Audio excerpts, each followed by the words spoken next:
Hi, நம்ம வந்து PRAN குழம்பு தான் செய்ய ரெடி பண்ண போகிறோம். இப்போ ஃபஸ்ட்டு வந்து இந்த மாதிரி தனியாக ஒரு கிணத்துல வந்து நம்ம வந்து குழம்பு ஃபஸ்ட்டு கூட்டிக்கணும். இதில் என்னென்ன கலந்துருக்காங்க அப்படின்னா, என்னென்ன கலந்துருக்கீங்க? அதில் மிளகாத்தூள் ஒரு கரண்டியா, 1.5 கரண்டி மிளகாத்தூள், 5 பேர் சாப்பிட்ற அளவுக்கு இப்போ சொல்கிறோம். கொத்தமல்லி தூள் 1.5 கரண்டி, மிளகாத்தூள் 1.5 கரண்டி, மஞ்சத்தூள் வந்து பார்த்திங்கன்னா ஒரு 1/2 ஸ்பூன் போட்டால் போதும். தேங்காய் வந்து ஒரு மூடி எடுத்து அதில் என்ன நம்ம அரைக்கணும். தேங்காய் அரைக்கும் போது பார்த்திங்கன்னா தேங்காயோட சோம்பு,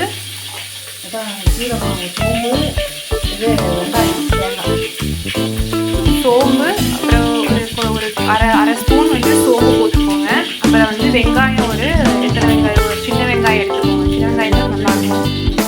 அப்புறம் வந்து சின்ன வெங்காயம் பார்த்தீங்கன்னா ஒரு 2 பல்லு சின்ன வெங்காயமா, சின்ன வெங்காயம் ஒரு 2 எடுத்துக்கோங்க. ஒரு 4 பச்சை மிளகா. அரைக்கிறதுக்கு இப்போ வந்து பண்ணுறீங்கன்னா தேங்காய், சோம்பு, ஒரு 2 வெங்காயம் போட்டு அரைச்சிடுங்க. அந்த மசாலா இதில் போட்டுக்கோங்க. போட்டுட்டு அடுத்தது ஒரு 4 பச்சை மிளகா போட்டு ஃபுல்லாக எல்லாமே கட் பண்ணி போட்டுக்கோங்க. போட்டு இது எல்லாமே குழம்பு கூட்டி ரெடியாக வச்சுக்கோங்க இந்த மாதிரி. அப்புறம் வந்து புளி வந்து தேவையான அளவு, எலுமிச்சம்பழம் சைஸு,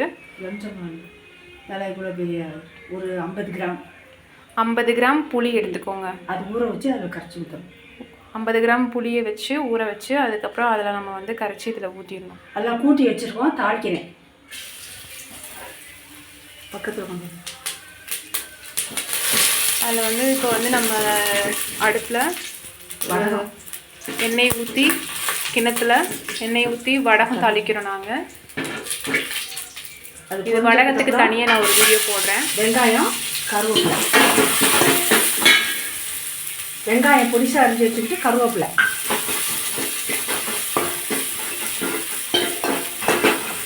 கருவேப்பிலை 2 கிள்ளி போடணும். அப்போ தான் வாசனை வரும்.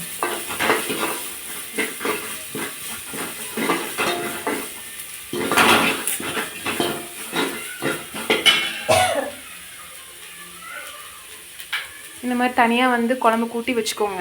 கையிலே வந்து நம்ம இது பண்ணி நம்ம தனியாக எடுத்து வச்சுக்கணும். இல்லை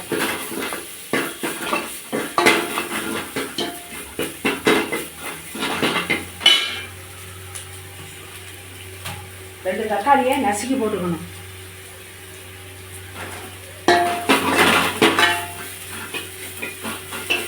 நல்லா வதக்கணும். நல்லா வதக்கி வெங்காயம் சிகிச்சிக்கெல்லாம் வரணும். அதுக்கப்புறம் 2 தக்காளி நசுக்கி மிக்சியில் போட்டுக்கணும்.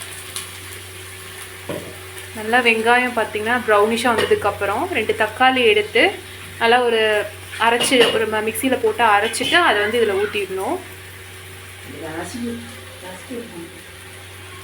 நசுக்கினா வந்து இப்போ வந்து நீங்கள் 1-2 அரைச்சிக்கணும்.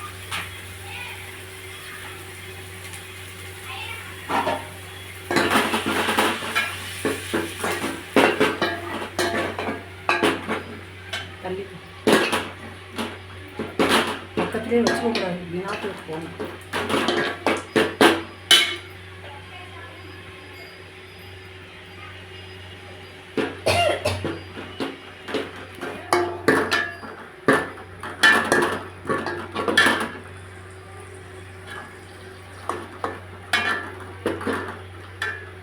நல்லா வதங்கினதுக்கப்புறம் இந்த கூட்டி வச்சுருக்க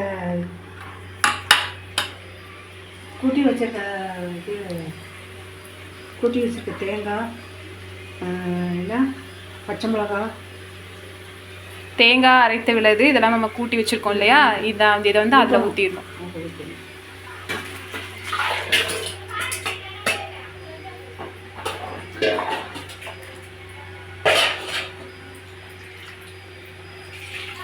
இப்போ ஃபஸ்ட்டு எண்ணெயை ஊற்றிட்டு வடகம் போட்டுடலாமா? வடகம் இல்லைன்னா என்ன பண்ணுவாங்க? வெந்தயம். வடகம் இல்லை அப்படின்னா வெந்தயம் யூஸ் பண்ணிக்கோங்க. வடகத்துக்கு நான் தனியாக எப்படி செய்யணும் அப்படிங்கிறத தனியாக ஒரு 4 வீடியோ போடுறேன்.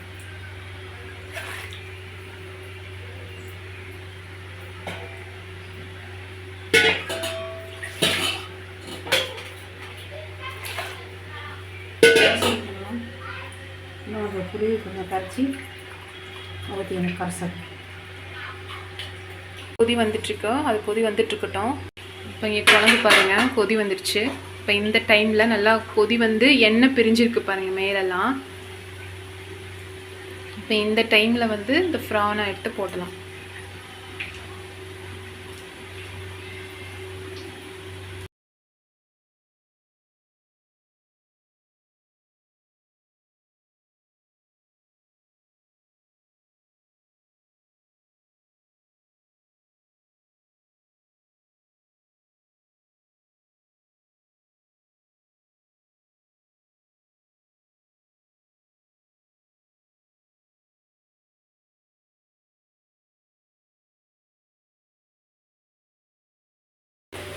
இறால் குழம்பும் ரெடி ஆயிடுச்சு. நல்லா பாருங்கள் நல்லா கொதி வந்துடுச்சு. ஒரு 1 hour நல்லா கொதி விட்டுருங்க. இப்போ அமுத்தி பார்த்தீங்கன்னா நல்லா வெந்துருச்சு, நமக்கே தெரியும். இறால் குழம்பும் ரெடி. வீட்டிலலாம் செஞ்சு பார்த்துட்டு எனக்கு என்னன்னு சொல்லுங்கள்.